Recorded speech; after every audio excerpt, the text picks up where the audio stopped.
Друзья, приветствую вас на этом канале и хочу напомнить, что данный канал – это видеоучебник по истории йоги глазами тех, кто ее создавал и продолжает создавать сегодня. Сегодня у нас в гостях из Коста-Рики Марк Дарби, один из самых известных путешественников, преподавателей йоги, один из немногих, кто не только получил авторизацию, но и имеет сертификат на обучение всех серий от Паттабхи Джойса. Марк, доброе утро у вас. Доброе утро. Марк, мой первый вопрос. Что в молодости пробудил ваш интерес к духовному поиску? Почему вы хотели стать католическим священником и в итоге не стали? Mark, the first question is about when you were younger, what spurred your interest in spirituality? And why did you want to become a Catholic priest, but didn't become one after all? I guess you've read Wild Yogi. But I guess it was just, I was living in a very small town in Australia and went to a Catholic school. And, I guess inside of me, there was devotion. There was spirituality there maybe from past lives. And so I guess I just, I was just happy with the church. I wanted to become a priest. It was an idea to become a priest. That happened until I was about a teenager. And once I became a teenager and started to have questions about the Catholic religion, I decided I didn't want to be a priest. In fact, I didn't even want to become a Catholic. I stepped away from it. I guess one of the best examples is a question that arises in the Catholic religion, where if you're not a Catholic, you're going to go to hell. And I could never believe that would be God's choice to say that just because you're not a Catholic, you're going to go to hell. Because in those days, it was meant. Oh, okay, sorry. Okay, all right. Марк вырос в маленьком городе в Австралии, и он ходил в католическую школу. Ой, извините, excuse me. И он был просто счастлив входить в церковь католическую и как бы даже не задумывался о духовности. И это было до того, как он был тинейджером. Но когда он повзрослел, стал старше, у него стали подниматься вопросы о католической церкви и о католической религии. И он решил, что он не хотел быть католиком. Что больше всего ему не нравилось, это то, что в католической церкви учили, что если ты не католик, то ты попадешь в ад. И он никаким образом не мог верить, что Бог захочет отправить людей в ад, те, которые не католики. All right. Okay, so just to continue where I was, I couldn't believe that God would send everybody to hell if you weren't a Catholic. So, I know there was people in jungles of the Amazon and Africa at that stage, but never even seen a white person, let alone a Catholic priest. So this was just didn't make sense that God would send them to hell. So I think with any religion, once you have a doubt about one thing, you doubt many things. So I started to look at the Catholic Church like that. And also being a teenager, I was more interested in parties and things like that. So stepped away. Он опять повторяет, что он никаким образом не мог поверить, что Бог отправлял бы людей в ад, те, которые не католики. Как же с людьми, которые живут в джунглях амазонки, которые ни разу не видели даже белого человека? Почему они должны попасть в ад? Просто это для него никаким образом он не мог понять, это просто казалось глупо для него. И поэтому у него начались большие сомнения в религии. И к тому же он был тинейджером, и как любой тинейджер, он не хотел настолько много времени проводить в размышлениях, как ему хотелось просто веселья и вечеринок. Okay, and then to continue, I started traveling at a young age, around 20. And then I went to India in 1974. I went to India. I was doing a trip from Australia to England, overland, and I went through India. And then once I came to India, I just saw the devotion, the bhakti and the spirituality that was in India. And I guess it opened up the heart again and just opened up those channels. So that was a big change, just going to India and seeing Indian people, going to temples, and just for everyday life was spiritual. Remember, this was 74. И потом Марк начал путешествовать, когда он был довольно молодым. Ему было 20 лет в 1974 году, когда он попал в Индию. Значит, из Австралии он сначала добрался до Англии, а потом уже доехал из Англии до Индии. И что его поразило в Индии, то это бхакти и духовность, которую он видел ежедневно в людях. И это открыло его сердце, потому что ему очень нравилось видеть, как люди каждый день ходят в, Паш, скажи, не церкви, а... Храмы так и есть, темпл, храм. В храмы, да, ходят в храмы. И то есть вот эта духовность ежедневная ему очень-очень была по душе. And that trip lasted 3 years. I never made it to England. I ended up in Africa. And then I went back to Australia, worked with the goal of going back to India. And I said, if I'm going to go to India, I'm going to go for a reason. I'm going to do yoga. I had no idea what yoga was. I just knew it was spiritual, but I didn't think it was physical yoga. I just thought yoga was spirituality. So that's what I decided to do. Mm-hmm. So the first time you went, did you not make to England? You came to Africa and then you came to Australia? I ended up going. I was in Australia. I was heading to England. Uh-huh. But once I got to Asia, I didn't want to go to England anymore. It was, I see. It's too much the same as Australia. And talking to other travelers, I realized I could go to Africa and maybe work and continue my travels. So that's where I ended up Africa. And then I went back to Australia and worked in Australia. All right. So the first time you were in India for 3 years, right? No, it was a 3-year journey from Australia to traveling. I think I went 3 months in India, Afghanistan, in Iran, Malaysia, Thailand, Bali, all those places. It's an overland trip. So wonderful. It was a hippie trail in those days. Hippie trail. All right. Well, you could travel in those days, you could travel from Europe to Australia. There was no borders blocking you. You could go through Iran, you go through Afghanistan, all those countries were open. So it wasn't it was possible to do it. Not now, but then, yes. Значит, его путешествия продолжались 3 года. Значит, он ехал в Англию, но когда он попал на восток, восточные страны, он не хотел ехать в Англию больше, потому что он подумал, Англия, в общем-то, такая же, как и Австралия. Останусь-ка я лучше здесь. Поэтому он путешествовал и по Индии, по Афганистану, по Малайзии, по Бали. В общем-то, такими путями, по которым путешествовали хиппи. Он даже побывал в Африке, но когда он решил все-таки вернуться в Индию, он сказал, что я поеду в Индию, и я буду заниматься йогой. В то же самое время он даже не знал, что такое йога. Он думал, что йога – это что-то духовное. Он даже не подозревал, что это физический труд. Еще Марк сказал, что раньше было намного легче путешествовать. То есть можно было по земле из Англии добраться до Индии, потому что не было никаких... Все страны были очень открыты, и не было никаких границ, и все свободно путешествовали. Вы сегодня являетесь религиозным человеком? Вы можете так о себе сказать?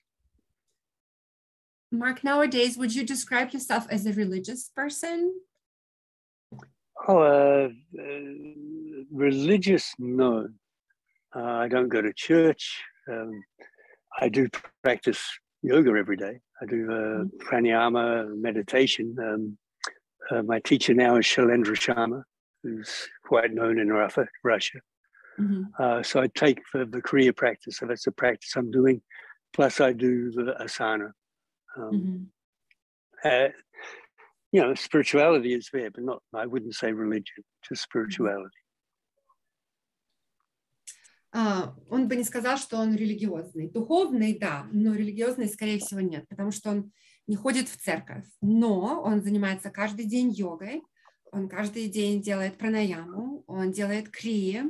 Его учитель сейчас это Шайлендра Шарма, довольно известный в России. Поэтому занятия йогой дают ему духовность, но не религиозность. Okay. Что бы вы могли сказать, что есть общего у религии и йоги, что между ними, что их различает, в частности, вот католическая религия и йога? What do you think is common between yoga and religion and the differences? For example, Catholic religion and yoga. Well, religion, just reading the Hatha Yoga Pradipika, it says stay away from religion, avoid it. Generally, religion is a dogma. So anything becomes a dogma, you stop thinking, you just follow. Yoga is to understand the mind, understand why we're here. And we have to go into our mind, we have to think. So yoga is what it is. You can do yoga physically and get physical benefits, but really the yoga is to work to understand why we're here. What do they say? The cessations of the fluctuations of the mind. So keep the mind quiet. We have to understand the mind first. Ну, религия, если почитать Хатха-йогу Прадипику, там написано: держитесь подальше от религии, избегайте ее. Религия – это догма. Когда мы следуем религии, мы перестаем, или догме, мы перестаем думать. Мы просто следуем. Йога – это понимание ума или разума, или осознание того, почему мы здесь. Мы должны погружаться в разум, мы должны думать. Йога – это йога. Мы можем делать йогу на физическом уровне и получать физическую пользу. Но на самом деле йога – это осознание того, почему мы здесь. Патанджали говорит, что йога – это прекращение движения сознания. Чтобы соблюдать тишину сознания, мы должны сначала понимать наш разум, наше сознание. Марк, вы объездили много стран. Подскажите, духовность есть в каждой стране? Стоит лишь правильно отыскать ее? Mark, you have traveled around the world. You visited lots of countries.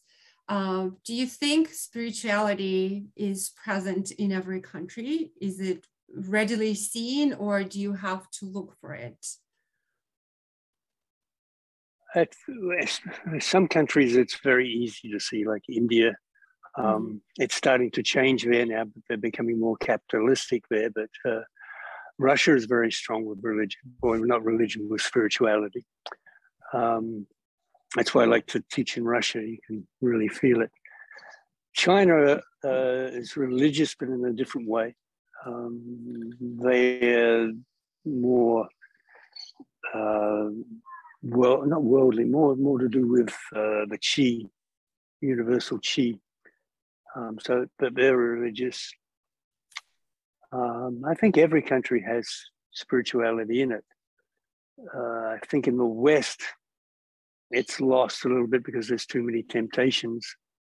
And so that I think is a big thing. But there is definitely spirituality everywhere. Otherwise, we wouldn't have people, yoga wouldn't be so popular. People are doing yoga mainly, maybe they're doing it for physical reasons, because it's in vogue, but deep down, we're all searching. So there's definitely religion, not religion, but spirituality in every country. В Индии духовность очень легко видна. Но сейчас это немножко поменялось, потому что Индия становится все более и более капиталистической страной. В России, он заметил, очень сильная духовная традиция. Китай похож, что он более религиозный, но по-другому.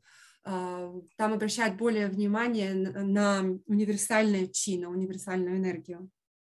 В общем-то, эта духовность, скорее всего, присутствует в любой стране. Наверное, поэтому на Западе йога и так популярна, потому что, несмотря на то, что, может быть, люди занимаются йогой только для физического уровня, на физическом уровне, но в глубине нас, да, мы все равно ищем духовность. Поэтому Марк думает, что духовность все-таки присутствует в любой стране. Что вам дала Индия в первую очередь в плане духовности и в плане физического укрепления тела? What do you think India has given you, whether it's on a spiritual level or a physical level? Well, a physical level, well, I started to do Ashtanga yoga in India, so that was the big change in my life. I spent 4 or 5 years studying with Darby Joyce and returned many times after. So physically, I got very strong. So that's one thing. So I'll let you answer that part first. Окей. На физическом уровне Индия дала Марку Аштанга йогу. И эта физическая практика была очень большая перемена в его жизни. Он занимался с Паттабхи Джойсом 4 или 5 лет, и потом еще много раз возвращался в Индию. And spiritual, just because I've been doing the yoga, there's also been that question: why am I doing yoga? What am I doing in this universe? So it's also created the question, but also by practicing the yoga, especially the practice Kriya Yoga, has really opened up things. So I start to develop the intuition to understand, to give me more belief of where I'm going. So the questions are there, more questions than I know, but answers come slowly and keep me believing that I'm on the right path. So pretty good way to go. С духовной стороны Марк все время задает себе вопрос: почему я занимаюсь йогой? Что я делаю в этой вселенной? Занятие крия-йогой намного расширило его интуицию, сделало его интуицию глубже и дала ему чувство веры. Поэтому вопросы все-таки существуют, но он чувствует, что ответы на его вопросы к нему приходят потихоньку, но все-таки он верит, что он на правильном пути. Расскажите, как вы познакомились с йогой, ваше первое впечатление о йоге и как вы познакомились непосредственно с Паттабхи Джойсом. Mark, will you please tell us about when you started practicing yoga first, your first impressions, and how you met Pаттabhi Joyce? Okay, so I told you already. I went to India to the second time, and I decided I was going to do yoga. When I first arrived in 74, no, it would have been 78. I returned. I also wanted to go to Goa because of the party scene in Goa. So I kind of said that the party scene and yoga didn't go together. So I didn't want to start the yoga until after the parties in Goa were finished. Thank you. Когда Марк вернулся в Индию во второй раз, это было уже в 78 году, он вернулся, чтобы заниматься йогой. Но сначала он хотел побывать в Гоа. Гоа в то время была известна своими вечеринками, но ему казалось, что вечеринки Гоа и йоги ну, вместе как бы не сочетаются. Но все-таки сначала он решил побывать в Гоа. Вы серфили на Гоа? Did you do some surfing in Goa as well? I was surfing in Sri Lanka before. Was that a trip? No, that was a trip before. No, it was that trip. I was in Sri Lanka. Yeah, I must have been. I'm getting the years mixed up. Yeah, I was in Sri Lanka, but before I went to India, I arrived in India, went to Sri Lanka. So I arrived early in '78, and I was waiting to go for parties at Christmas in Goa. So I went to Sri Lanka. I surfed. Yeah, it was a really good surf. I still surf. Yeah. Sounds wonderful. Okay. Значит, смотри, когда он вернулся в Индию в 1978 году, сначала он вообще-то не может хорошо вспомнить, куда он сначала поехал, в Шри-Ланку или в Индию, но он считает, что он все-таки поехал в Шри-Ланку, там он занимался серфингом, а потом он вернулся в Гоу. Но когда он был в Шри-Ланке, да, ему очень понравился там серфинг, и он до сих пор даже сегодня занимается серфингом. Do you surf now in Costa Rica, right? Yeah, it's great I surf as much as I can. Okay. So, yeah. So from Sri Lanka, I was heading to Goa, and I stopped in Mysore, and I left my bag, my passport, most of my money. I left it in Mysore because I didn't want to take it to Goa. So then after Goa, the parties, I had to go back to Mysore, and that was the turning point. Значит, из Шри-Ланки он по дороге в Гоа остановился в Майсоре, и в Майсоре он оставил свои вещи и паспорт. Потом, потому что не хотел их брать с собой на вечеринке в Гоа. Потом он поехал в Гоа, провел там время и вернулся в Майсор. И вот тогда это как раз был такой поворотный момент в его жизни. Let's hear about your turning point. But even in even Goa was spirituality was there. We were always thinking about Shiva. Shiva was the gods were there. Boom Shiva, Haribol, and so that was happening. And then I heard about a festival in Gokana, Shivaratri in Gokana. So I decided to go there on my way back to Mysore. I'll let you take over. Yeah, thank you. Он говорит, что даже в Гоа, несмотря на вечеринки, все равно было чувство духовности, потому что было такое впечатление, что Шива всегда был рядом с ними, всегда было внимание уделялось Шиве. И когда он возвращался в Майсор, он остановился в Гокана, потому что там как раз приводился фестиваль Шивы Шиваратри. I had also been to a yoga festival in Sri Lanka, and we had to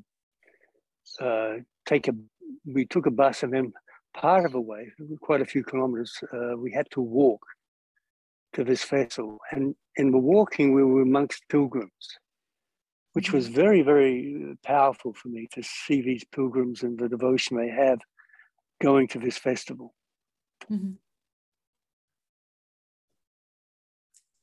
Даже до этого, когда он был в Шри-Ланке, он поехал на фестиваль йоги. Was it yoga festival or Shiva festival in Sri Lanka? I don't really know. At that stage, I didn't know Shiva or Vishnu, so I don't know who it was. It was just a big gathering of pilgrims, and it was amazing. People over. I remember the hooks in people's chests, and they're pulling carts with hooks in their backs and stuff like this. So real freaky shows were going on. So it was pretty powerful, pretty amazing. Значит, этот фестиваль в Шри-Ланке, это был какой-то духовный религиозный фестиваль, он не мог тогда, не понимал разницы между Шивой или Вишну, тяжело сказать, кто это был, но он тогда путешествовал, было 2 группы пилигримов, да, и было очень интересно наблюдать за людьми. Были люди, у которых были как бы крюки привязаны к их груди, и они тянули повозки просто цепями, которые были прикреплены к их груди. То есть были довольно интересные там персонажи, и было довольно такое острое впечатление духовности во время этого фестиваля. Like Kumbh Kamela? You know, I wouldn't say as big as Kumbh Mela, but it was a pretty big festival. Okay. But a smaller version than Kumbh Mela. Не такой большой был фестиваль, как Kumbh Mela, но как бы маленькая версия Кумбы. So when I was going to Gokana, I decided I wanted that feeling. So I decided I walked all the way from Goa along the coast to Gokana. And it was just part of a kind of a little, my own pilgrimage. Nobody wanted to do it with me, so I had to do it alone, which was fun. Марку настолько понравилось вот это чувство, когда он с людьми, с пилигримами путешествовал пешком в Шри-Ланке, что он хотел воссоздать вот это ощущение, когда он отправился из Гоа в Гокану. Поэтому он решил тоже пешком идти вдоль залива. Он предлагал, чтобы люди с ним пошли, но никто не хотел пешком идти до Гоканы. Поэтому для него это было как его собственное, как pilgrimage. Паломничество назовем. Паломничество, вот. Спасибо, Паш. Новое слово. Yeah, so, you know, I made it to Gokana. I stayed for Shivaratri. We could touch the lingam in those days, going to the temples. I actually made my camp in Kudli Beach, which is the next beach beyond Gokana, and stayed there for a while. And then after Shivaratri, I went to Mysore. And coming into Mysore, I'm saying, okay, now Goa's over. I'm ready to practice yoga. Where's my yoga teacher? So that was going on in my mind. Значит, когда он все-таки добрался до Гоканы, и тогда праздник Шивы, Шиваратри, проходил, что были открыты все храмы, в храмы можно было заходить, дотрагиваться Шива-лингам. И после Гоканы он еще остановился в небольшом прибрежном городе Кидли, пляж назывался Кудли-Бич, Кудли-пляж, и там провел немного времени. И когда он в конце концов добрался до Майсора, он подумал, ну все, я готов к занятиям йогой, и где же теперь мой учитель? Right. So where was your teacher? Yeah, where's my, but in Gokana or Kudli Beach, you know, I've really, that's one of my favorite spots in India. And I continued to visit there.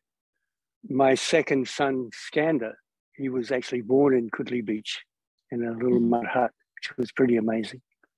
So that was pretty good. Гокана и Кудли пляж – это его самые любимые места в Индии. Он туда очень часто возвращается, и его сын даже родился на Кудли пляже.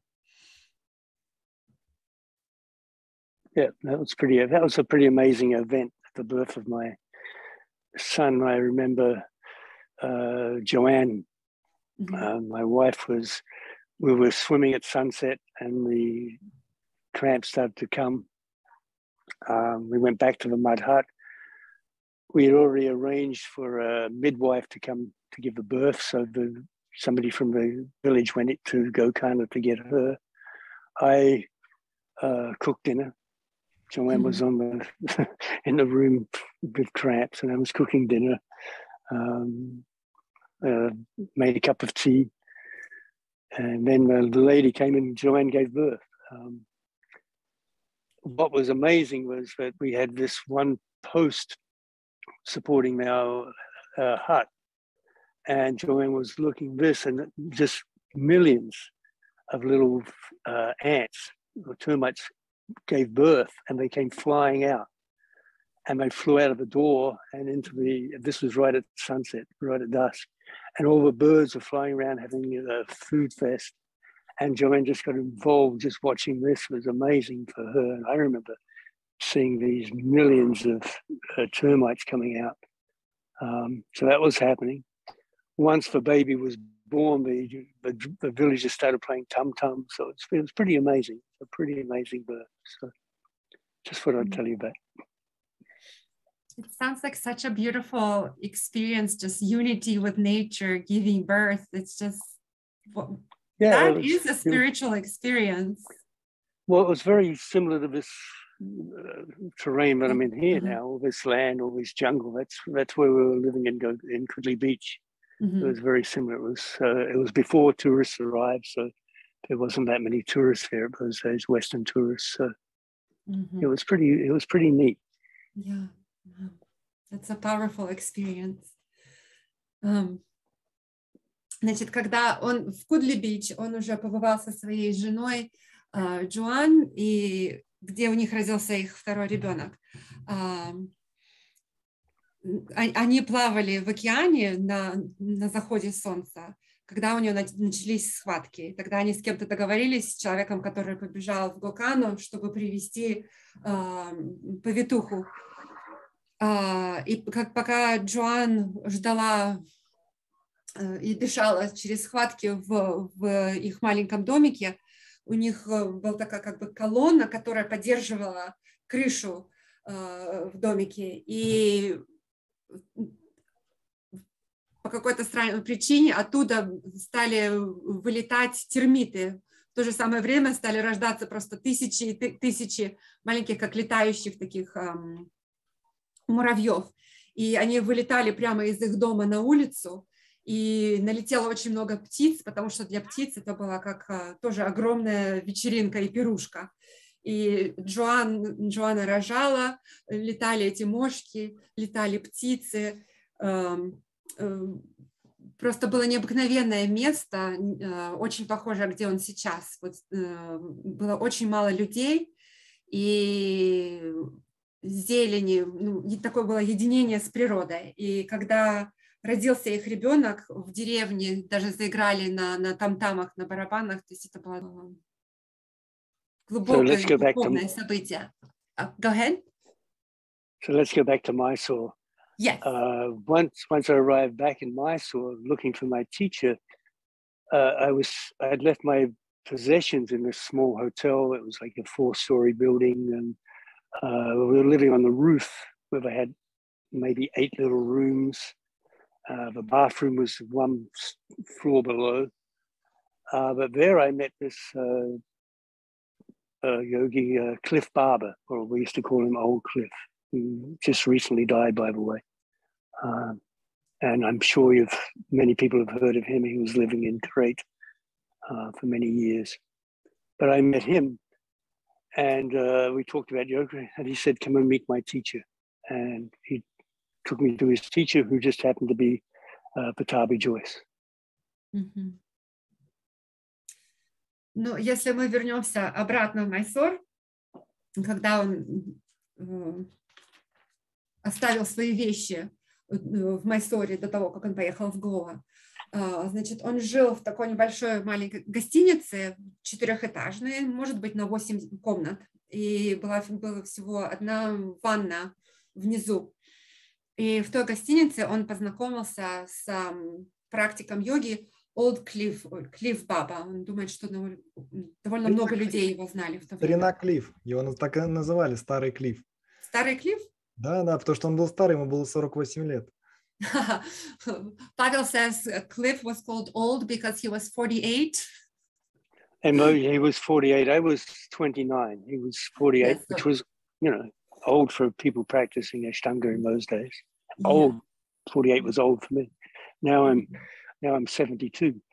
So I'm a young 30-year-old. Yeah. Well, he was 72 years young. 72 years old, an old 30-year-old. Да, он смеется, потому что, да, Клиффу тогда было на самом деле 48 лет, но Марку было 29, поэтому казалось, что 48-летний человек, который занимается аштангой, был для них довольно старый. Он говорит, старый, но сейчас мне 72 года, а я чувствую, как будто мне 30, так что это все относительно. И вот, да, старый Клифф тогда и сказал ему, ты должен познакомиться с моим учителем. И его учителем был Паттабхи Джойс. Okay. So the interesting thing about Pаттабхi Joyce was he says, okay, first you sit and you watch. So you go into the room, you watch the other students practicing. There was old Cliff, an English man with a French partner, and a German. That was it. There was 4 students. And then I went to watch. After the class, I approached Pаттabhi Joyce, where he approached me, and I asked him, okay, I want to join, I want to practice. How much does it cost? And he said $100. And I said, whoa, that's too much. And I remember calling him Baba, too much Baba. That's, I'd lived in Goa for $100 for almost 2 months. So that was a lot of money in those days. And I said, how about 75? And he said no. So the next day I went back and said, what are you doing? Are you crazy? This is the way, the universe, you're asking for a yoga teacher, and this is the one the universe is giving you. So I decided I'd go back and practice with him. Mm-hmm. And then when I went back, he said, okay, you can do for 75. So it was good. Okay. Okay. Значит, когда Марк пришел в шалу Паттабхи Джойса, Паттабхи Джойс ему сказал, что ты садись и смотри. И в то время там было только 4 ученика. Был старый Клифф, был мужчина из Англии, француз и человек из Германии. И Марк просто сидел и наблюдал за их занятиями. И после урока он подошел к Паттабхи Джойсу и сказал, что да, я хочу у вас учиться, хочу с вами заниматься, сколько это будет стоить. И Паттабхи Джойс ему сказал, что $100. И он ему тогда сказал, ой, баба, нет, это очень много, потому что $100 в то время было очень много денег. В Гоа на $100 можно было прожить целых 2 месяца. Он сказал, нет, $100 это очень много, давайте 75. Паттабхи Джойс сказал, нет. Ну и Марк ушел, и тогда на следующий день он думал, что нет, я должен пойти обратно, я искал учителя, и вот тебе Вселенная дает учителя, а ты торгуешься. И он вернулся к Паттабхи Джойс на следующий день, и они все-таки договорились, что он будет с ним заниматься за $75. And then the German man left, but another French boy came. And then 1 week later, Joanne appeared. So Joanna also arrived in that same period. And so then there was, that's all the students. We were in the room in Lakshmipuram. So it was a very small space. We considered that 8 people was overcrowded. And when I went back in 2000, there was 12 people in the same space. So things did change. Mark, was it 8 people? Was it in the class, or was it the place where you were staying? No, 8 people in the room. That was maximum. We didn't. Very rarely we had 8 people, but at that stage there was 5 of us. 1, 2, 3, 4, 5, and 6. We had 6 people. Yeah. And that's all. There was no more students. And sometimes there was only me and Joanne. We were the only 2 students for many months at a time. It's we were pretty blessed in those days. Yes. Okay. Значит, через некоторое время немец уехал, и на его место приехал парень из Франции, и в то же время Джоанна приехала. И было время, когда в эту комнату помещалось только 8 студентов, но чаще всего было 5-6 студентов. довольно долгое время был только Марк и Джоанна, которые занимались с Паттабхи Джойсом. Поэтому для них это было просто как благословение, что только они вдвоем могли заниматься с их учителем. И я забыла сказать, что когда он вернулся в 2000-е годы, что в этой комнате уже занималось 12 человек, что стало намного больше народу. All right, good. And those days, the system was a little different. The primary series was the same. Intermediate, there was a couple of changes. But the way the system was taught was different than it is today. Then it was a 3-month course to learn primary series. No matter who you were, you came in that 3 months, you learned the whole primary series. В то время методика преподавания немножко отличалась. Primary и intermediate, средняя, да, серия, были практически те же самые, но на изучение primary давалось 3 месяца. То есть те, кто приезжал, за 3 месяца должны были освоить primary series. And for beginners, the reverse triangle, reverse Pajva Konasana, reverse Pajva Trikonasana were not taught. Utkatasana was not there, and the Virabhadrasana series was not there for beginners. Utthita Hasta Padangushtasana and Ardha Baddha Padmakonasana were actually taught after you'd learnt the primary series. They were added at the end of primary series, not at the beginning. So there's those small changes.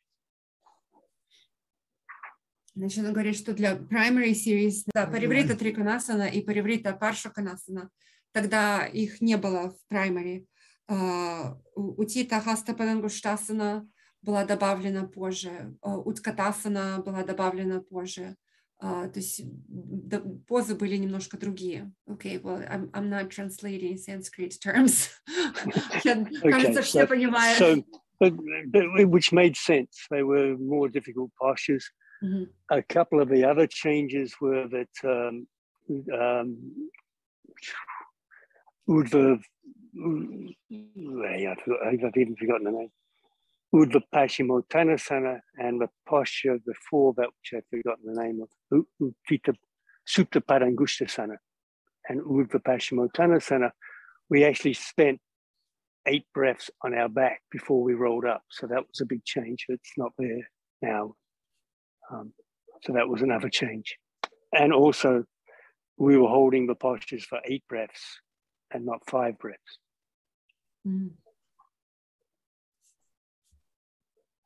Значит, другие изменения, которые произошли. Урдва Пашчиматанасана и поза, которая до нее, это Супта Парангуштасана. Супта Парангуштасана, они их держали на 8 дыханий, а сейчас на 5 дыханий это делается. Okay. A little question about series. В России есть распространенное мнение, что Паттабхи Джойс раньше добавлял в первую серию Хануманасану и Самаканасану.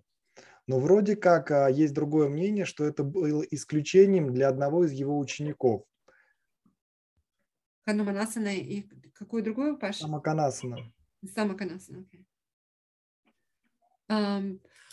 Mark, a quick question about the primary series. There's a belief in Russia that Hanumanasana and Samokhanasana used to be in the primary series. Is it true, or was it an exception for one of the students? It was an exception for one of the students. What's his name? The guy from Greece. He was English, but he was in Greece. I've forgotten his name. Derek Ireland.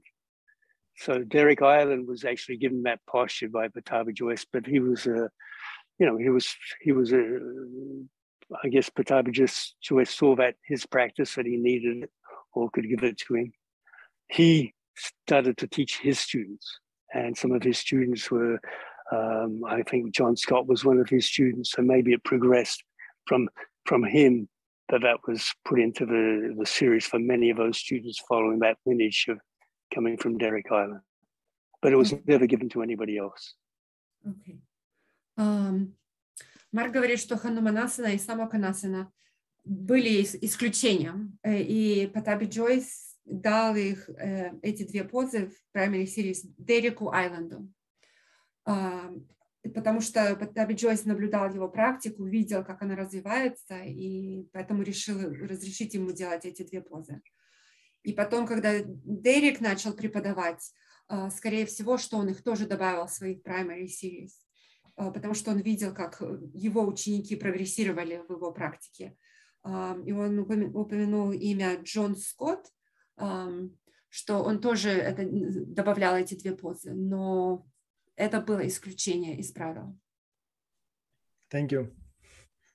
Yeah, I asked Christine, his wife, that same question when I met her about that, and she said no, Pаттабхi Joyce did give him those postures, so I was surprised.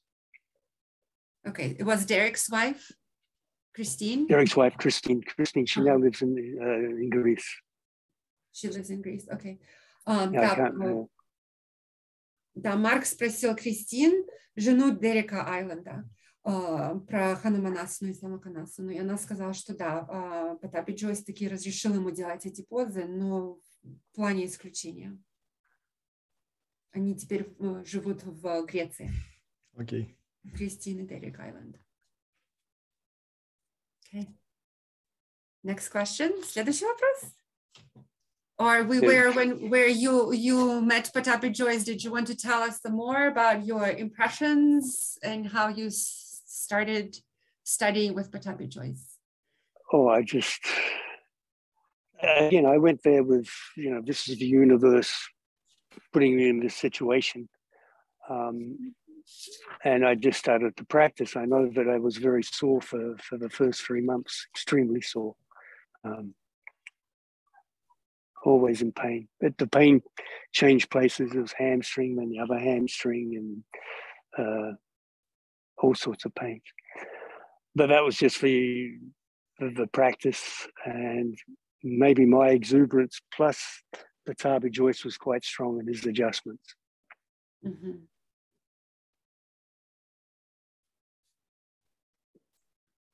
Когда Марк начал заниматься, я спросила, хотел ли он нам рассказать еще что-то про его занятия с Паттабхи Джойсом в самом начале.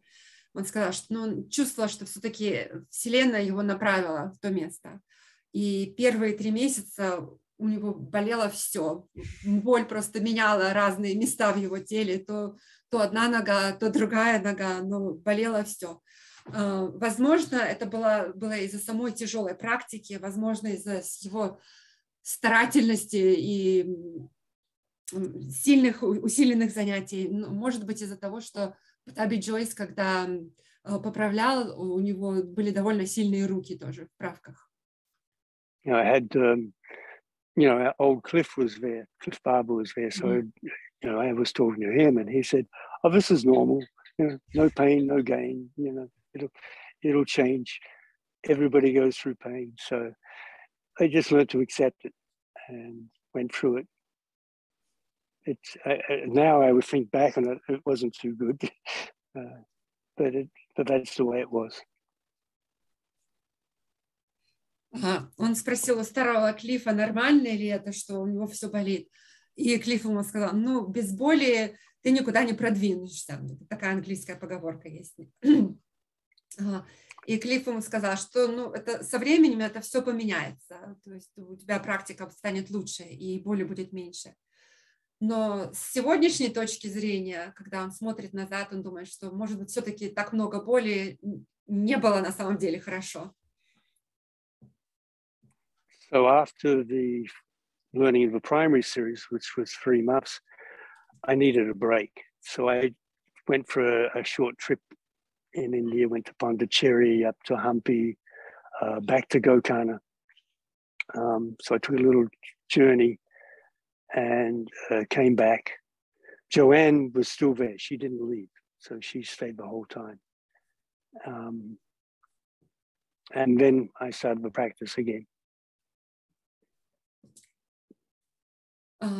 Когда он изучил primary series, да, в течение первых 3 месяцев, потом ему нужно было немножко отдохнуть, поэтому он немножко путешествовал, он поехал в Пандичери, поехал в Гокану, и пока он путешествовал, Джоанна все еще была в шале с Паттабхи Джойса, она никуда не уезжала.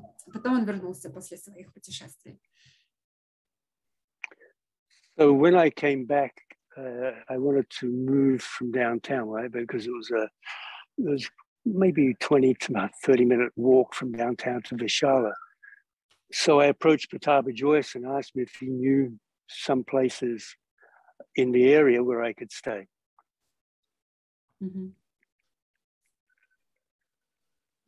Та маленькая гостиница, где он жил, была довольно в центре Майсора, и она где-то была 20-30 минут ходьбы от йога-шалы. И он не хотел же жить в центре, он хотел жить где-то поближе к школе, поэтому он спросил у Паттабхи Джойса, знал ли он какое-нибудь место, где бы он мог остановиться. So I spoke to Pаттabhi Joyce and he said, wait till tomorrow. Then he went and spoke to Joanne and asked Joanne if I could move in with her. And she couldn't, Pаттabhi Joyce was a guru, a teacher, so she couldn't refuse. So that's how it was when I got to move into my house with Joanne. By the way, it was a very large room and a kitchen and the outside bathroom, but basically it was one room that we could live in. We had to share that room. Very big room.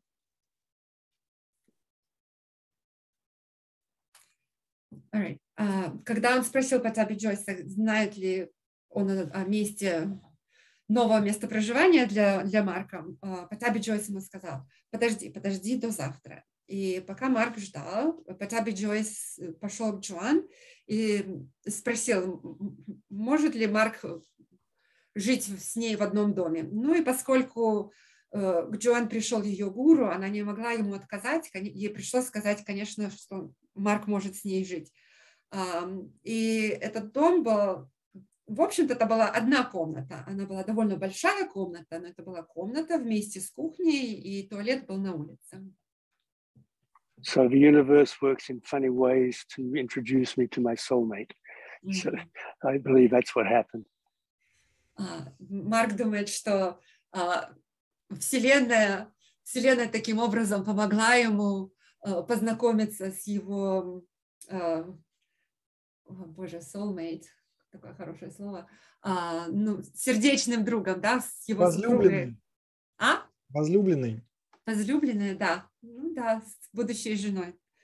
Yes. Yeah. Or Pаттabhi Joyce was a bit of a matchmaker for you, wasn't he? It seemed to be. So anyway, that situation put us together. And, we're very rare that you get two people wanting to stay and practice with Pаттabhi Joyce for that longer period. And it was a very compatible, very unique relationship. So as I said, I think the universe put us together, help us on our spiritual paths. Да, я спросила у Марка, что похоже, что Паттабхи Джойс вам тоже помог, но он говорит, я все-таки считаю, что это Вселенная нам помогла, потому что мы очень подходим друг к другу. Это довольно редко случается, что люди хотели вместе проводить много времени и так долго заниматься с Паттабхи Джойс, потому что они провели с ним очень много времени. И их связь довольно уникальная. Поэтому, скорее всего, ему помогла Вселенная. Okay, so then when I came back, I started to learn intermediate, and Pаттabhi Joyce made me learn just as quickly as Joanne. So I caught up to her very quickly, and so it took me 2 months to learn intermediate series. Took Joanne 3 months, but took me 2 months. Not that you're competing. Not that we were competing. Oh, I was always competing. Когда Марк вернулся после своих путешествий, он начал заниматься уже следующей series, да, intermediate series. Это средняя, Паш называется. Назовем второй серией. Второй серии. Он начал заниматься второй серией, и ему понадобилось всего 2 месяца. Джоан тоже занималась второй серией, но ей понадобилось 3 месяца для этого. Я говорю, ну так у вас было немножко соревнований? Он говорит, ну да, мы немножко соревновались, кто быстрее освоит следующую серию. Надо понимать, просто я напомню подписчикам, что тогда существовало не 6, как сейчас, а 4 серии, то есть они были сложнее. Окей. And in those days, there was no having to stand up from a back bend or do drop backs before you learned intermediate series. In fact, we never learned Udvadanasana until we started advanced. So we weren't even doing the last back bend until we were maybe 10 postures into the advanced series and when it was introduced. So there's another change that happened. Значит, в те времена они никогда не вставали после прогибов назад. Даже Урдваданурасана тогда не преподавалась, она преподавалась в 3-й серии, но и то нужно было освоить сначала 10 довольно продвинутых поз до того, чтобы начать заниматься Урдваданурасаной. So in the 3rd month of that time is when I actually damaged my knee. I tore the ligaments in my knee, and which was very painful, very traumatic. And normally what was going to happen was I was going to spend 3 months and then go for another vacation. But because my knee was damaged, Pаттabhi Joysa said, stay 1 more month and practice. He was very concerned about the damage that I had done.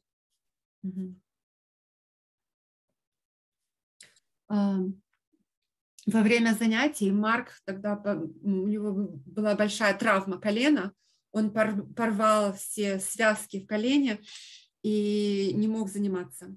Обычно он занимался 3 месяца и потом делал небольшой перерыв и где-то путешествовал, но из-за его травмы Паттабхи Джойс очень тоже волновался из-за этого, и он попросил его остаться и заниматься еще 1 месяц, чтобы у него зажило колено. And after 4 months, it still hadn't healed. After 4 months from that second trip, so it still hadn't healed. So he said, "Stay 1 more month." So I ended up by staying 5 months on that second session. In that month, the knee didn't. It healed. It healed. It got better. I remember putting my leg in Padmasana. And Pаттabhi Joysa was in the front of a room and he went, oh, thank you, Darby. So I guess he was very happy that it happened. He changed my practice. He modified my practice for that period while my knee was healing. And that's what happened.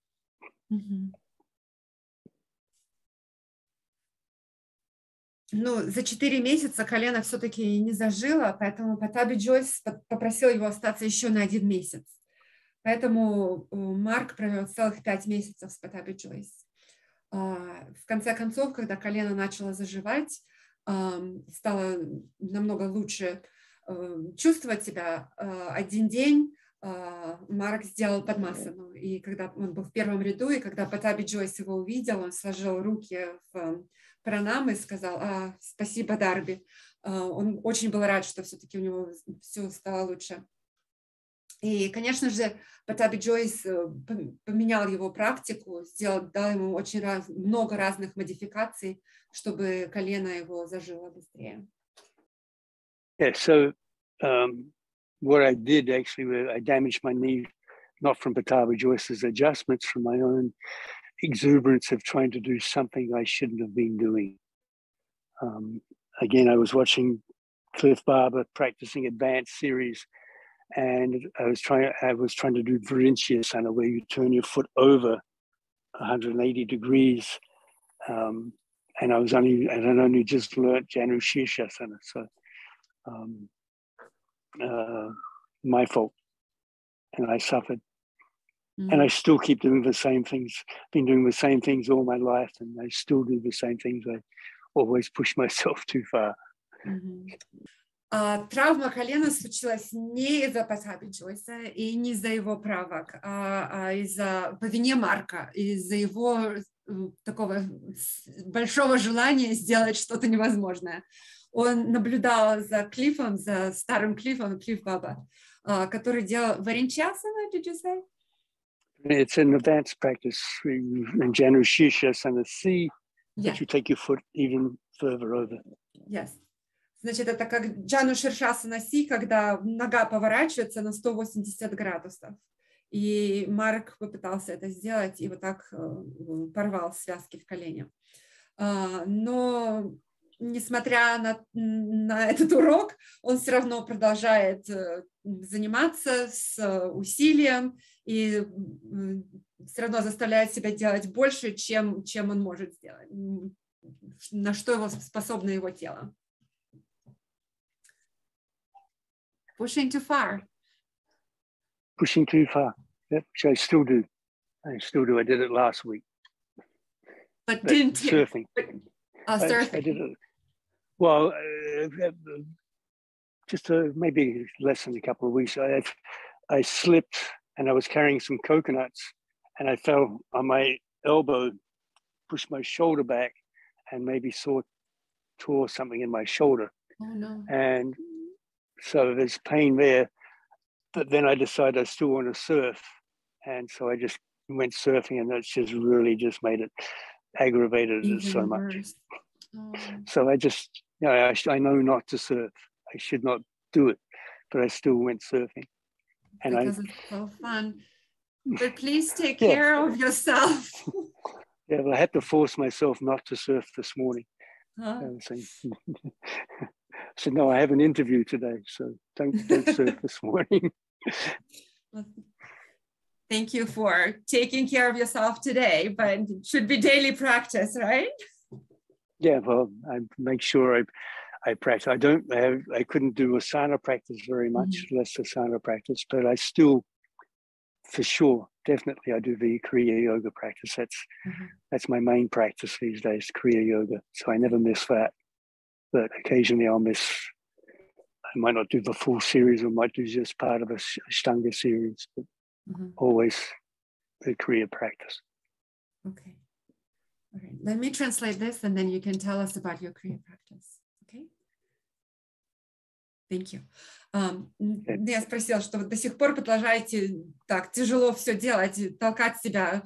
Он сказал, да, даже пару недель назад он нес кокосы, много кокосов в руках, подскользнулся, упал, стукнулся локтем и, скорее всего, порвал что-то в плечевом суставе. Но, несмотря на то, что у него сильно болела рука, он пошел все-таки делать серфинг. Из-за серфинга у него заболела рука еще сильнее. Поэтому сегодня он себя просто заставил не ходить на серфинг, потому что подумал, что сегодня у меня интервью, и я не буду ничего делать. Бывают дни, когда он не делает асану, но он каждый день делает крия. Крия – это его главная практика сейчас. Иногда он делает части аштанги практики, да, но крией он занимается каждый день. Поэтому, Паш, я сказала, что давайте мы сейчас зададим вопрос про крию, да? Смотри, прежде чем мы зададим вопрос про крию, чтобы закрыть вопрос про Паттабхи Джойса, может быть, Марк, вы вспомните какой-то курьезный случай, произошедший с вами из Паттабхи Джойса? Okay. Before we move on to kriyas, one more question about your time with Pаттabhi Joyce. Maybe you can tell us an anecdote or a curious event that happened at his shala.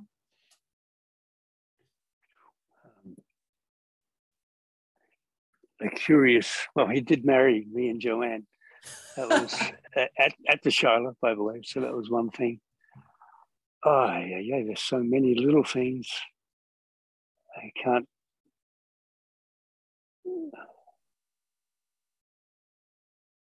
I really can't come up with just one specific thing at the moment that stands out. There's so many little things. Mm-hmm. The marriage is a good story. Marriage is a good story. I did bring Pаттabhi, I did host Pаттabhi Joyce in Montreal. Mm-hmm. I remember something very beautiful about that. Pаттabhi Joyce was 80-something years old at this stage. It was 2004. So he was close to in his late 80s, and he was difficulty to walk. And they were catching the plane. We were at the airport. They were leaving, and Saraswati had gone off to went somewhere, and they were getting worried. We have to go and catch the plane. Pаттabhi Joyce, I remember, would not leave until Saraswati came. So he wouldn't even start to move. So that was one of the things about him. He was very concerned about everybody. Another beautiful thing about it was that Pаттabhi Joyce was teaching, this was in the main shala, hundreds of students a day. And yet, after he was teaching, he would go back to Lakshmipuram and teach 3 or 4 Indians. Probably, I don't even know how much he was charging, but he would go back for just to teach Indians after teaching us. So those, and also the time that he spent with us, just me and Joanne. Mm-hmm. He would be there. My practice was 3.5 hours long. Maybe he went out to get a cup of coffee or speak to Saraswati, but he was there with just 2 students. He didn't care. He just wanted to teach. So it was a very beautiful thing, and I've always remembered that. If I'm teaching and I don't have very many students, I just remember Pаттabhi Joyce teaching me and Joanne only, so I can say, well, if he can do it, I can do it. So that's one of the big things that came out of his teaching. Okay. Yeah, he was very very strong person, very disciplined, made us do things, but also very caring, very fatherly. So it was a beautiful experience with him.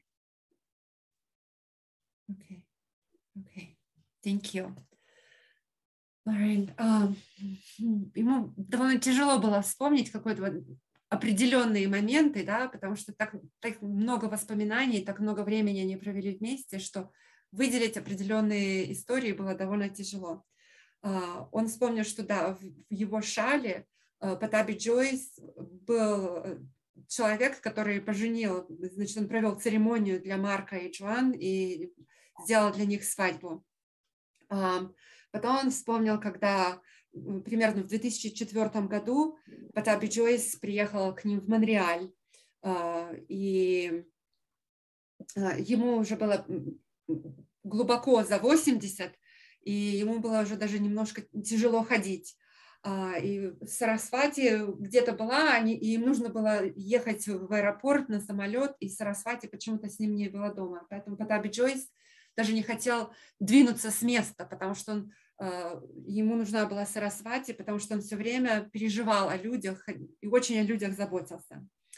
В его главной школе в Майсоре каждый день у него было больше 100 человек, он преподавал, очень много учеников у него было. Но в конце дня он еще преподавал для местных студентов, для индусов. Марк не знает, или он зарабатывал какие-то на этом деньги, но настолько Паттабхи Джойсу нравилось преподавать, он очень заботился о своих студентах.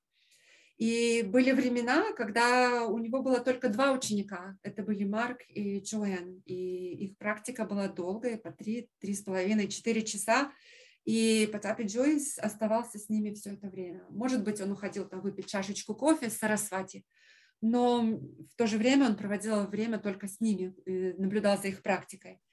Поэтому сейчас, когда у Марка не так много учеников, он все время вспоминает о Паттабхи Джойсе, как Паттабхи Джойс проводил время с ним и Джоэн, и отдавал им все их внимание, его внимание. И поэтому для него это, конечно, такой как пример для подражания. Паттабхи Джойс был очень сильный, он был для них как такая фигура отца, да, заботящегося отца о своих детях. Марк, вас знают и любят в России. Расскажите, как русские йоги повлияли на ваш интерес к крия-йоге? Mark, you're well known and much loved in Russia. Could you tell us how Russian yogis influenced your interest in Kriya Yoga? Oh, okay. So that's pretty easy. First, I remember talking about Shайлендra Sharma with Katya. She was our chaperone in Moscow. And it's a pretty interesting development that happened. We were actually in an Italian restaurant in Moscow for having lunch. It was quite a large restaurant. There was only myself, Joanne, and Katya. And a few tables away was a Russian couple, a young boy and his partner or girlfriend. And we were having a conversation about yoga and Shайлендra Sharma. She was a devotee of Shайлendra Sharma. And so we're just discussing Shайлendra Sharma. I'll let you translate that. Okay. Yep. Значит, это легкий довольно вопрос про крия-йогу. Начнем с того, что про Шайлендру Шарму он узнал от Кати. Катя была как бы организатором его тура много лет назад. И они однажды сидели в итальянском, довольно большом итальянском ресторане. И Катя, Марк и Джоэн, они были за столом, и недалеко от них была еще другая пара. И Катя, которая была учеником Шайлендры Шармы, рассказывала Джоэн и Марку о нем. So this was in 2010. So it was the year after Pаттабхi Joyce had passed away, which I believe is a very important thing because we had taken Pаттабхi Joyce as our teacher, and I don't think we would have accepted anybody else while he was alive.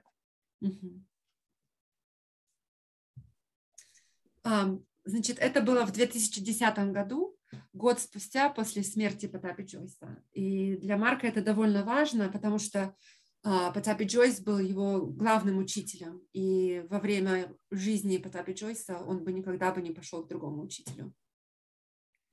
So I remember Katya was talking about Shайлendra Sharma, the guru, and we're going, oh yeah, another guru. We've heard about gurus, we've met other gurus, no big deal. So this is what was going through our mind. We weren't really that interested. Он понял, что Катя рассказывала им о своем гуру, какой он замечательный, но Марк думал, ну еще один гуру, ну да, таких очень много, ну мне абсолютно не интересно. But then this amazing thing happened. This boy who was sitting at a few tables away had overheard our conversation. And he came over and introduced himself. А потом что-то замечательное случилось. Та пара, которая сидела недалеко от них, молодой человек подошел к ним, потому что он услышал их разговор. Он подошел и представил себя. So he came over and said, "Are you Mark Darbi?" And I looked at him. I've never seen him before, and I said, "Yes, but how do you know me? Where do I know you from?" И молодой человек сказал, а вы Марк Дарби? Марк на него с удивлением посмотрел, сказал, да, ну, кто вы? Я не знаю, кто вы, никогда вас не видел до этого. And he said, you've seen me on YouTube or somewhere like that. He actually was on the phone to one of his friends and asking who I was. So. Потому что парень разговаривал с кем-то по телефону, и, видно, его собеседник спрашивал, кто это. Это Марк Дарби, может быть, они видели его на YouTube где-нибудь. So we just talked a few things. I mean, teaching a seminar in Moscow and a few other things. And then our food arrived. So he said, I'm going to let you eat, but I want to give you a gift from my guru. And he gave us a copy of the Bhagavad Gita. with the commentaries and written by Shайлендра Sharma. So it was like, it was like I looked at Joanne looked at me, and we just kind of said, okay, we have to go and meet Shайлendra Sharma. We knew we had to go and meet him from that experience. Oh, that is amazing. Very amazing. Они еще несколько минут поговорили с этим парнем про семинар в Москве, про йогу, а потом им принесли их еду, и парень сказал, перед тем, как вы начнете кушать, я хочу подарить вам подарок от моего гуру. И он подарил им комментарии Бхагавад-гиты Шайлендры Шармы. И Джоан и Марк посмотрели друг на друга с удивлением таким и сказали, да, теперь мы, конечно же, должны встретить этого гуру. I'm still amazed just thinking about in this empty restaurant, the discussion we're having, that this boy could overhear it and then come over to introduce himself and also to give us the copy of the Gita. All these things is it's more than a coincidence. So it's pretty amazing.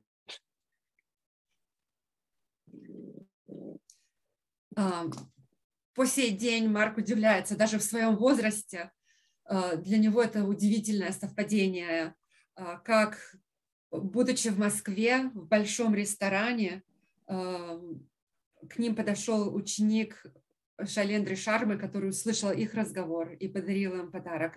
Для него это больше, чем совпадение. Довольно удивительная история.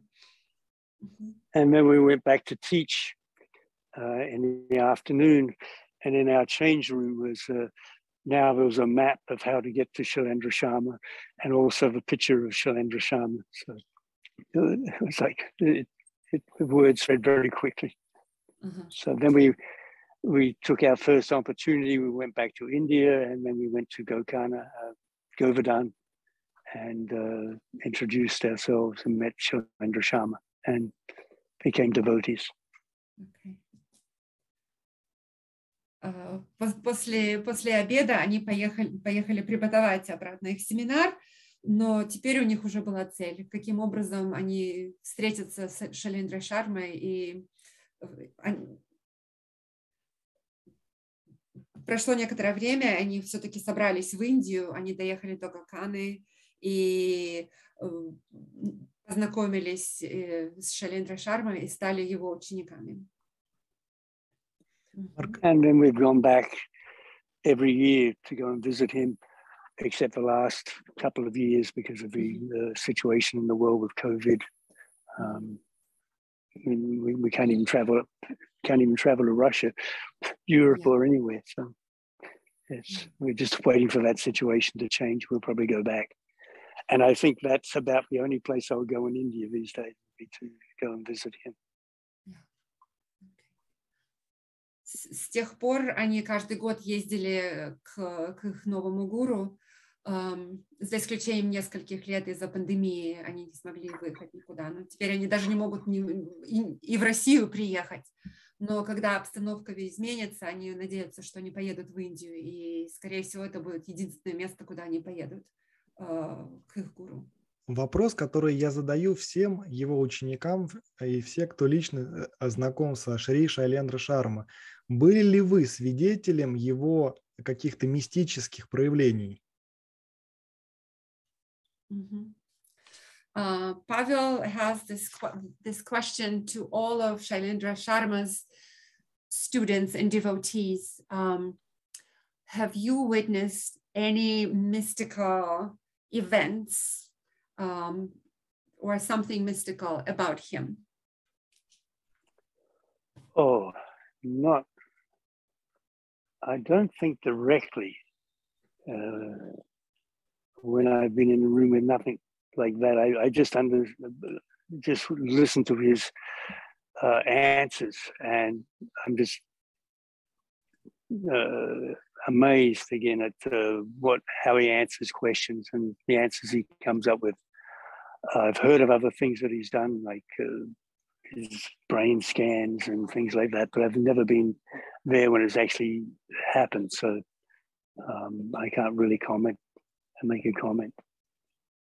But I know he's a pretty amazing person. I sit in darshan with him, and sometimes you're going, is this guy really a guru? You know, is he really there? And then he'll come up with some profound answer, and you go, oh yes, this is pretty amazing. This is pretty good.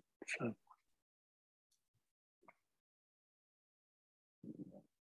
Okay. Честно говоря, напрямую Марк не может сказать, что да, он видел что-то такое удивительное, когда они были вместе. Но что для него удивительно, это его глубокие ответы на вопросы, которые Шайлендра Шарма дает. Он знает про сканирование его мозга, про другие разные истории. Иногда он с ним сидит даршан и думает, ну неужели это на самом деле учитель? А потом вдруг он даст ответ на какой-то вопрос, и Марк думает, ну да, на самом деле это он настоящий учитель.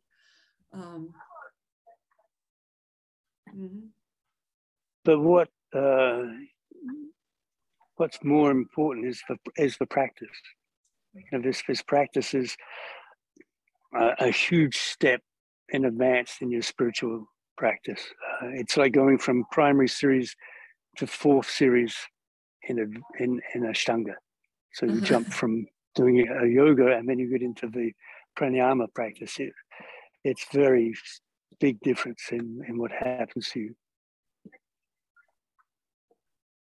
Но самое главное – это духовная практика и глубина практики. Это можно сравнить, как если бы ты шел с первой, да, с primary series сразу на четвертую. Такой большой скачок в глубине духовной практики. Как будто ты из асан сразу начал заниматься пранаямой. Глубина просто необыкновенная. Вы и Джон одни из немногих преподавателей в мире, которые получили не просто авторизацию, но и сертификат, дающий право преподавать все уровни лично от Паттабхи Джойса. Как это происходило? Был ли какой-то процесс сдачи экзаменов? Oh, that's well. At the beginning, we didn't even know about certifications. I remember one student, Brad Ramsey, was actually certified. Was he certified or authorized to teach? I can't remember. But he was very excited about it.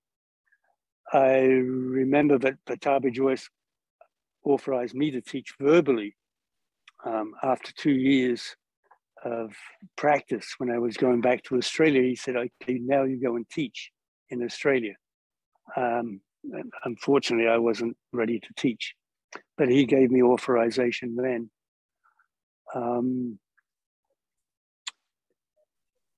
It's only much later that we really got interested in it when I started teaching again in around 1998. And I was becoming a teacher and I heard about certification and authorization. So when Pаттabhi Joyce was traveling in America, he went to New York. We went to visit him there, and it's where I asked him if he could certify me. And he hadn't seen me for 14, 15 years, so he hadn't seen me for that long. It was a long period. And he said, first, let me see you practice. And so we practiced with him. And he said, okay, I'll authorize you, but to have certification, you have to come to India. And at this stage where I had my 2 children, we didn't have that much money. But somehow we wanted to go to India. The money came and we ended up going back to India. And when we went back to India, then we became certified. So. Okay. All right. Ну, в самом начале они ничего даже не знали про сертификацию или авторизацию. Да? Был один из студентов, Брэд Рэмзи, у которого был или сертификат, или авторизация, и он этим очень гордился. По истечении 2 лет обучения с Паттабхи Джойсом, перед тем, как Марк возвращался в Австралию, Паттабхи Джойс устно ему сказал, что я даю тебе авторизацию преподавать в Австралии. Но Марк сам ощущал, что он не готов был быть учителем йоги. Но, тем не менее, у него была эта устная авторизация от Паттабхи Джойса. Да? В 1998 году, когда он только начинал учить и на другом уровне, и начал, они уже слышали о сертификации и авторизации, Паттабхи Джойс приехал в Нью-Йорк, и Марк и Джоэн поехали с ним повидаться. К тому времени они не видели друг друга где-то 14-15 лет. И Марк спросил у Паттабхи Джойса, может ли он ему дать сертификат. И Паттабхи Джойс сказал, ну, до этого я должен увидеть твою практику. Они вместе занимались, и тогда Паттабхи Джойс сказал после практики, я даю тебе авторизацию преподавать, но чтобы получить сертификат, ты должен приехать в Индию. К тому времени у них было 2 детей, и, к сожалению, не так много денег, но каким-то образом они все-таки насобирали денег и поехали в Индию. So, actually, Pаттabhi Jois was asking me to teach in his shala.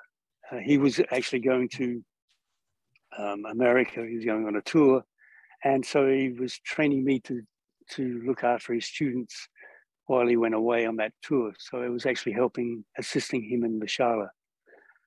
And I remember adjusting one of the Indian students, and I looked up at Pаттabhi Jois saying, no, no, because I was adjusting the Indian students the same way Pаттabhi Jois adjusted me. And it was quite, I was looking bewildered, but that's how you adjusted me. Anyway, I realized many years later, that's not the way to adjust people.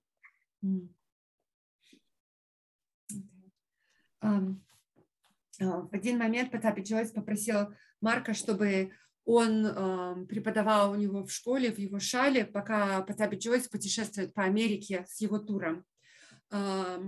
И Марк, конечно, был очень рад. И в один день Паттабхи Джойс наблюдал, как Марк помогает одному из местных индусов, да, его, из студентов, и он делал правки с местными студентами. Но Паттабхи Джойс сказал, нет, такие правки не делаются.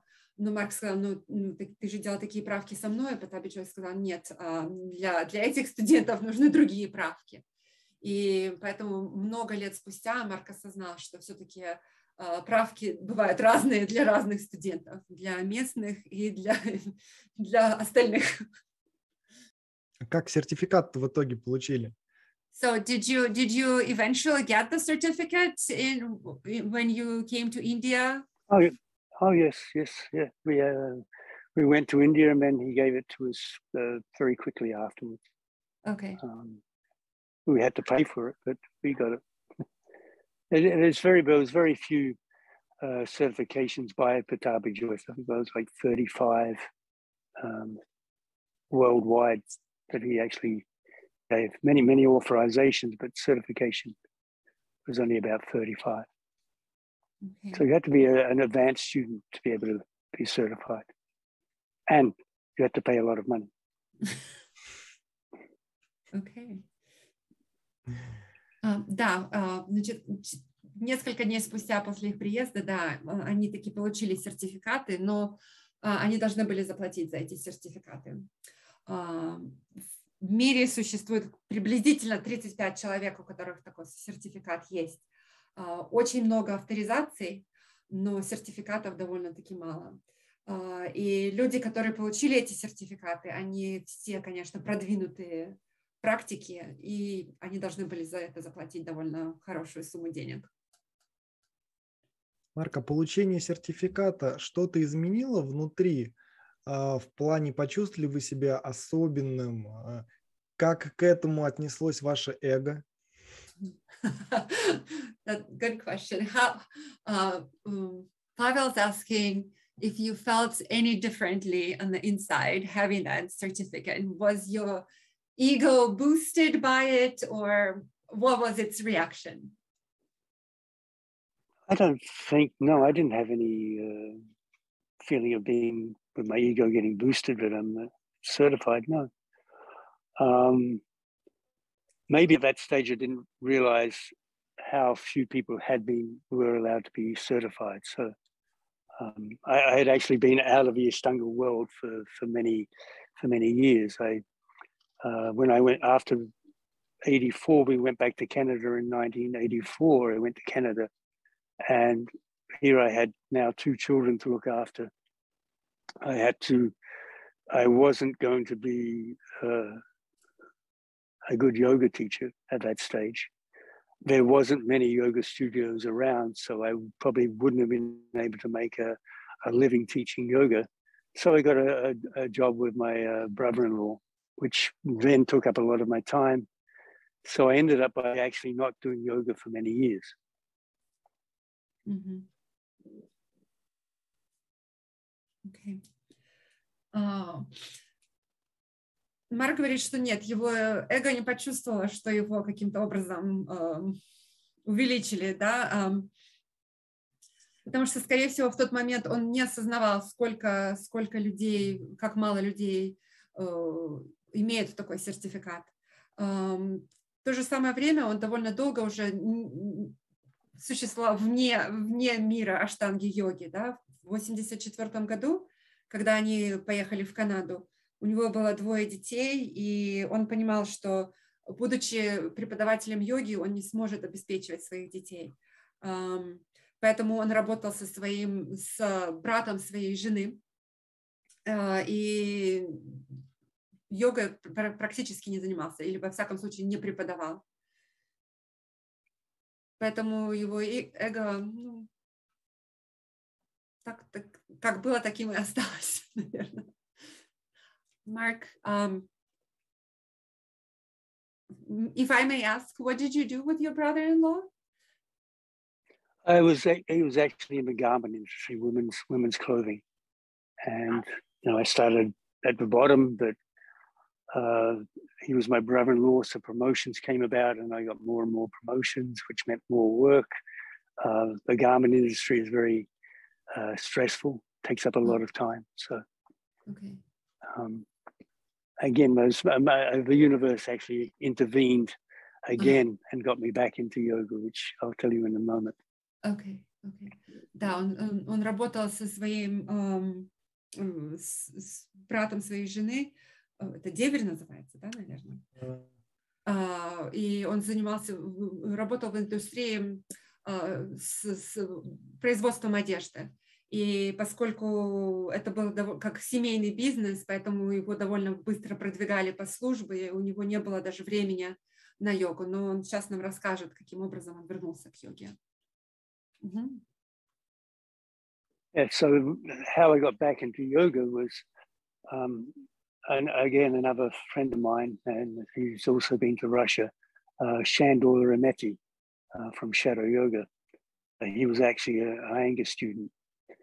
And I was working, and he actually phoned me at work, and we were talking.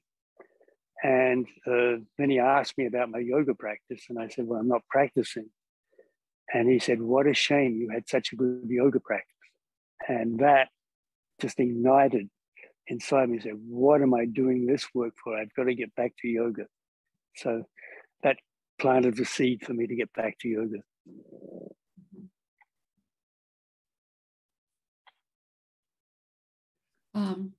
Марк думает, что Вселенная опять вмешалась в поток событий его в жизни, потому что в один момент он разговаривал со своим другом. Шандор Ремете, основатель йоги теней.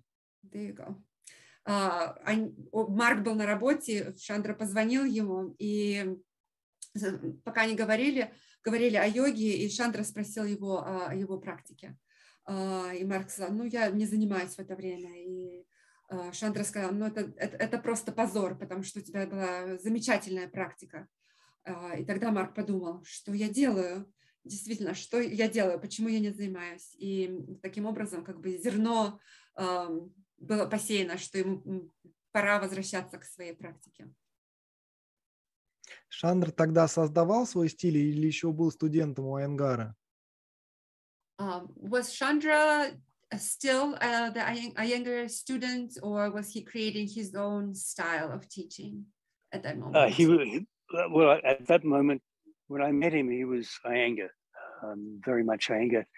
Actually, he asked me to look after his students while he went to India for 1 month. He basically let me have 30 students. When he came back, he had 4, or I had 4. So, I realized I needed to learn a lot about teaching. That's another reason I didn't start teaching in Canada, because that memory of teaching was there, but I knew that I wasn't a good teacher. So at that stage. Шандра в то время занимался с Айенгаром, и когда он уезжал в Индию на месяц, чтобы заниматься в институте, он попросил Марка, чтобы он занимался с его студентами в его студии. И в тот момент у него было 30 студентов. И через месяц у Марка было уже 4 студента.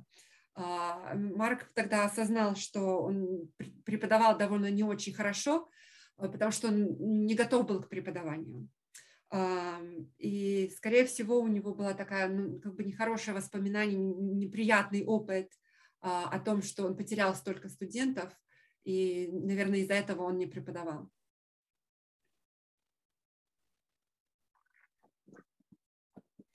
Марк, я вас безумно благодарю, что нашли время, и хочу задать последний вопрос.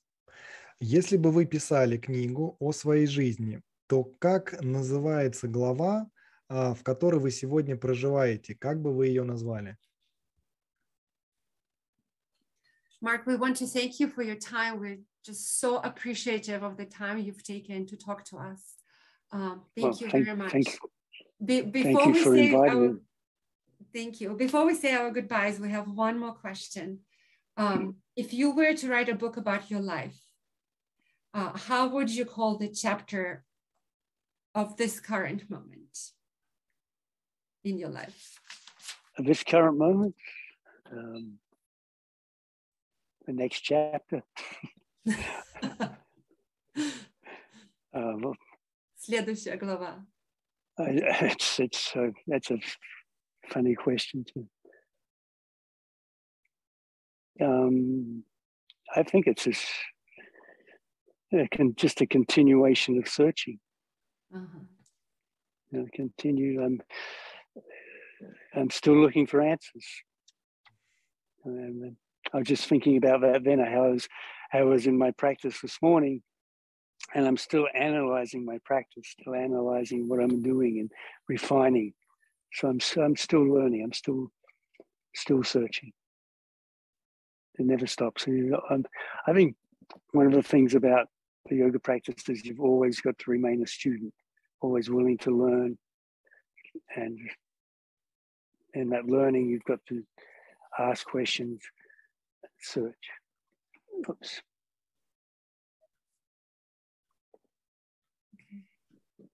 So, but to put a definite title on it, I wouldn't even know what to put on my other chapters. And that's probably why I've never written a book. Говорит, довольно трудно придумать, как назвать главу этой жизни. Следующая глава, скорее всего, это будет продолжение поиска и поиск ответов на вопросы.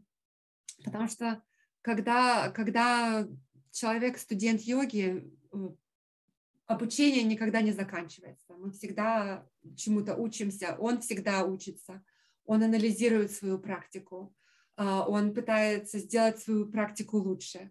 Главное всегда оставаться практикантом, учеником и всегда быть в поиске. Но как назвать эту главу, он не может ответить на этот вопрос. Наверное, поэтому он даже никогда и не написал книгу. Марк, я вас благодарю, что нашли время. Время пролетело очень быстро. Я рад вас видеть, рад видеть солнечный Коста-Рика. И от всех русских студентов мы передаем вам привет. Mark, thank you so much for your time. Thank you for Thank for you your very much inspiration for all of the Russian students. Thank you for being with us from sunny Costa Rica. We really appreciate your time. Thank you. It's been my pleasure, and hopefully I can come back to Russia at some stage. I'm very lucky. I'm still teaching, but I'm teaching via Zoom classes. I have a lot of classes in China, and so I still have to teach, which is very wonderful because then I still have to think about teaching and in a different way. I'm teaching Mysore classes with Zoom. So then you really have to analyze what I'm saying, and I've really got to observe the students much more. And I'm learning to understand more about how students move and the movement of the body. So I'm actually very blessed that these things are happening. But again, there's nothing better than teaching to students live, touching people, really making those adjustments. Okay, so hopefully I get to China, not China for sure, and Russia, and I get to travel the world again in the next short while. Спасибо. Спасибо. Марк надеется, что в будущем он, конечно, приедет в Россию. Он считает себя очень счастливым человеком, потому что он может преподавать. Даже сейчас он преподает по Zoom, что абсолютно замечательно, потому что он продолжает наблюдать за практикой, анализировать практику других людей. Он учится наблюдать за движением людей по Zoom. Поэтому он считает, что это, конечно, просто благословение. Но, как бы там ни было, нет ничего лучше, чем преподавать людям вживую, помогать людям с их практикой, справками. Поэтому он очень надеется, что в скором будущем он приедет в Китай, в Россию, вообще сможет путешествовать.